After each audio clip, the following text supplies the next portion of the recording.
Salam alaikum wa rahmatullah, chers frères et sœurs musulmans. Ça va être la troisième vidéo, je pense que ça va être la dernière. Donc dans la deuxième, j'ai parlé de la place que nous devons donner à l'islam dans notre quotidien. C'est la responsabilité de tous. Et si nous en sommes là, c'est à cause de nous tous faisons du mal à l'islam de façon directe et indirecte, et consciemment et inconsciemment surtout. Qu'Allah nous aide à nous corriger. Amin. Puis il y a aussi une suggestion que je voudrais faire, c'est par exemple, il y a des réseaux qui existent déjà dans les sociétés musulmanes. Par exemple, des ministères de la religion, il y a des associations, des regroupements de musulmans qui ne devraient pas, c'est-à-dire, c'est un peu compliqué ça. Il ne devrait pas y avoir de regroupement, de noms de groupes et d'associations, parce que ça crée la division.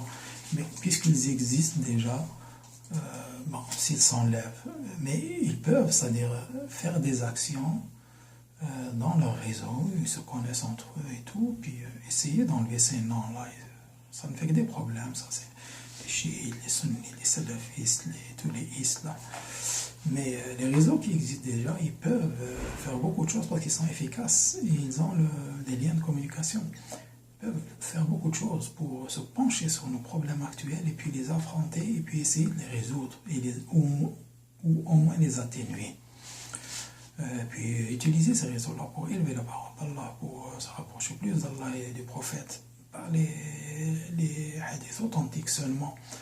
Et puis d'apprendre à n'écouter que les ulama qui parlent, qui disent Allah a dit, le prophète a dit de façon authentique. Puis ne plus écouter les ulama qui parlent, qui font une copie de copie, puis à la fin tout est déformé. Tel savant a dit, puis il a été dit, et puis non, c'est pas comme ça. La religion, c'est Allah a dit, son prophète a dit. Sinon, nous allons faire, et puis nous, on l'a déjà fait, ce qu'ont fait les gens du livre. Ils ont commencé à adorer leur maître et à oublier Allah et leur prophète. Et c'est ce qui se passe actuellement.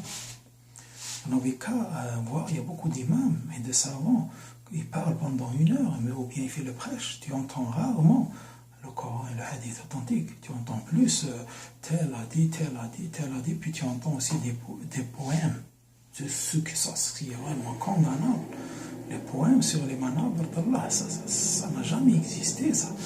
Donc c'est très grave l'éloignement et puis l'égarement que nous vivons actuellement. Il faut revenir très vite, comme il dit Allah.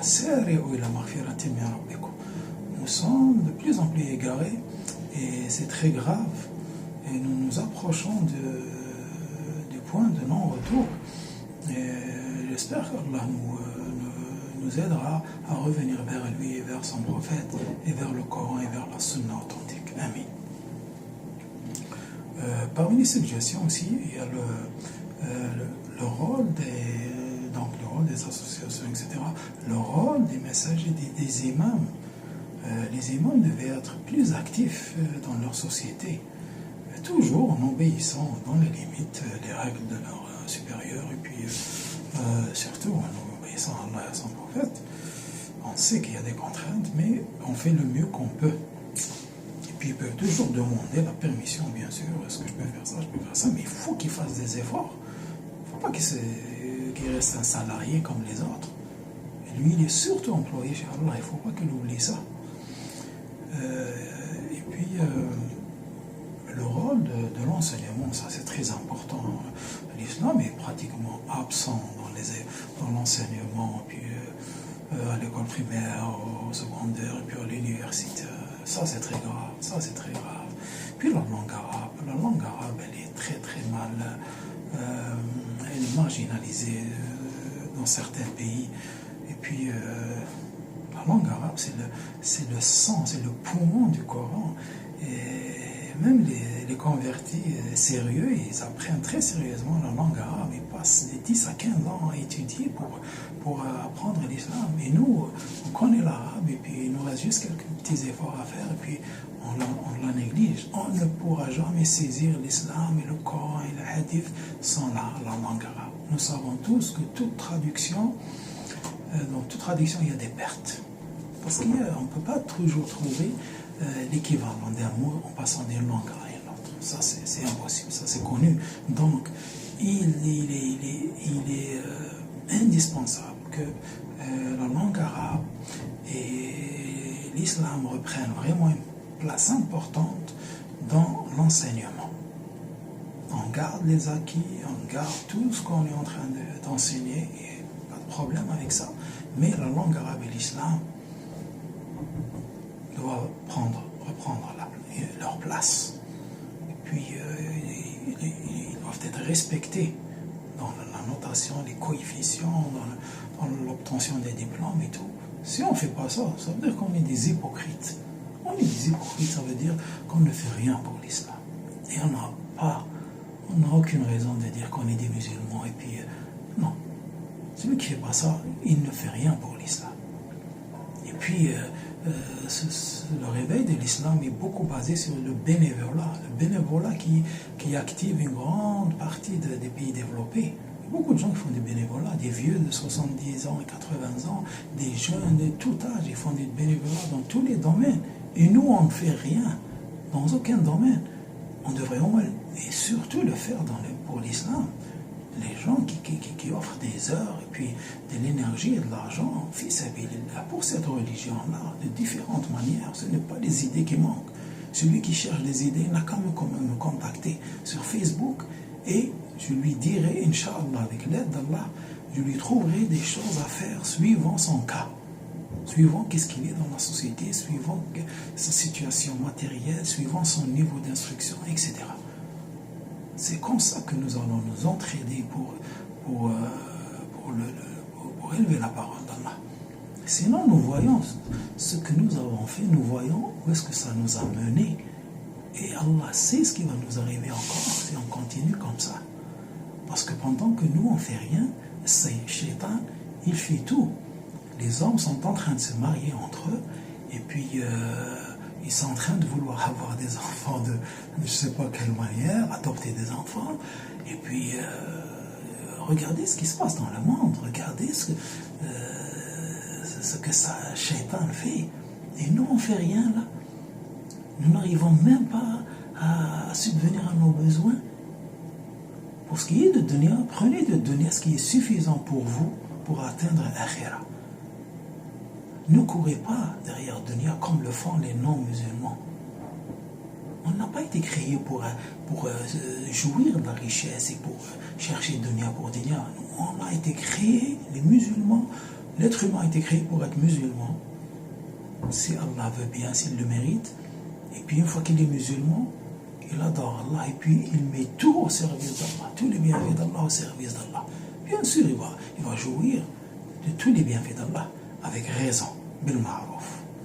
Mais pas d'exagération, pas de maison à 20 pièces et puis 20 chambres et puis 10 voitures et puis des voyages chez les non-musulmans là, à faire je ne sais pas quoi, et puis même chez certains musulmans là, qui n'ont rien de musulman, à part quelques rituels. Vraiment, nous avons vraiment un retour à faire vers Allah et vers son prophète.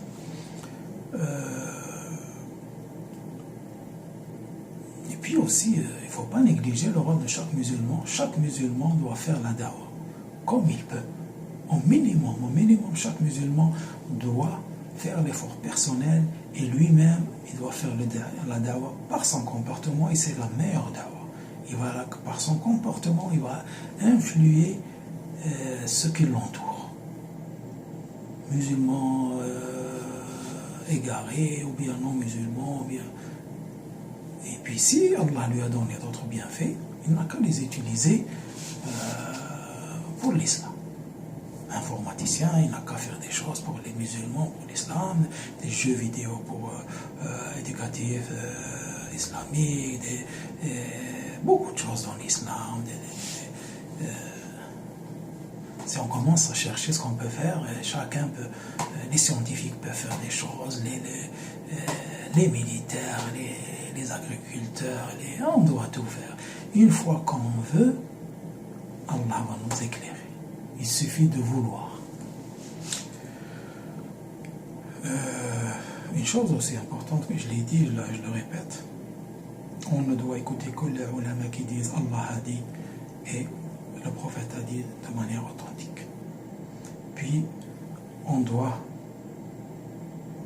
conseiller à nos imams de ne pas parler de poésie sur les manabas et de ne pas parler plus des chouyours, de revenir toujours vers Allah et vers son prophète. Comme ça, tout le monde va dire la même chose. Et pour éviter cette division, toute la division vient des soi-disant 4 écoles, des salafistes, des Mélékés, des Hanbali, des Shafi'i. Tout ça, qu'est-ce que ça a fait? Ils se sont entretués et ils se sont entretués jusqu'à présent à cause de ces imams qui auraient dû seulement rapporter ce que Allah et le prophète a dit. Il y en a qui disent qu'il y a des nouveautés. Il n'y a aucune nouveauté. Les choses qui sont régies par Allah et son prophète, elles sont régies. Les choses qui ne sont pas régies par Allah et son prophète, c'est des cadeaux pour nous. Nous ne cherchons pas comme les Béni Israël demandaient à Sidna Moussa pour la vache, quelle est sa couleur, etc. Le prophète, il a dit ce qui a fait du mal le plus ceux qui vous ont précédé, c'est l'excès de questions et leur divergence autour de leur prophète. Si quelque chose, d'ailleurs on le voit, si quelque chose n'est pas régi par Allah, par le Coran, par la Sunna authentique, il y a toujours de la divergence. Et à quoi ça sert? S'il y a plusieurs opinions sur un sujet, en quoi ça va avancer les musulmans? Ça ne fera que les diviser, ils vont s'entretuer. Donc un savant qui ne prend pas intégralement un vrai ummi, c'est ça la ummiya. La ummiya, c'est de mettre son intellect de côté. En ce qui concerne la religion, bien sûr. Si vous êtes intelligent, réglez les problèmes d'agriculture et d'environnement et les problèmes indispensables au quotidien des gens. C'est ça l'intelligence. Et puis l'intelligence, c'est de savoir qu'on ne peut pas toucher à la religion parce qu'Allah il a dit « J'ai parchevé cette religion pour vous et je vous ai agréé l'islam comme religion. » Et le prophète il a dit « J'ai rien laissé de ce qui concerne le paradis et l'enfer sans vous le mentionner. » Et puis il a dit, les choses qui ne sont pas traitées par Allah et par son prophète, prenez ça comme des facilités. C'est la meilleure chose à faire. Si on parle du clonage, le clonage, si c'est dans une bonne intention, c'est bien, si c'est dans une mauvaise, c'est mauvais, et puis c'est tout. Mais il ne faut pas chercher à réinventer la roue. Allah ne parle pas du clonage. Ça ne sert à rien qu'il parle du clonage. Si Allah et le prophète ont parlé de ce qui va arriver jusqu'à la fin du monde, du retour de Isa alayhi salam, de l'antéchrist, le prophète il a parlé même de l'embargo de l'Irak et du Cham. Vous croyez qu'ils ne savaient pas qu'on allait atteindre ce niveau de technologie, puis l'humanité va atteindre plus? Alors si vous croyez ça, vous ne croyez pas en Allah et son prophète. Donc, il n'y a rien. Il y a du ijtihad dans la jurisprudence, dans la justice, oui. Si un juge, un qadi doit trancher un problème, comme a dit Mu'adh, il lui a dit si je ne trouve pas dans le Coran et dans la Sunna, je vais faire un effort. C'est normal, il faut régler le problème des gens. Tu ne vas pas lui dire il n'y a pas de solution. Tu vas faire le mieux que tu peux. Et si tu te trompes, c'est pas grave. Allah va te pardonner parce que tu auras favorisé le Coran et la Sunna. Après, le juge peut faire de son mieux pour trancher, comme le faisait Ali, et beaucoup d'autres pieux. Mais il ne faut pas toucher aux hadiths authentiques et puis les cacher ou les falsifier ou bien interpréter le Coran. Non. Le Coran, tu fais des études très sérieuses, comme le fait Salah ad-Din Abu Harfa, imam d'Al-Quds, passe des années à étudier un mot ou une ayah ou bien un nom. Alors c'est comme ça. C'est comme ça qu'on peut... Et puis, il ne dicte rien aux autres. Il dit voilà ce que j'ai vu, voilà ce que j'ai vu. Donc, je pense que je vais faire encore une autre vidéo. Et salam alaikum wa rahmatullahi wa barakatuh.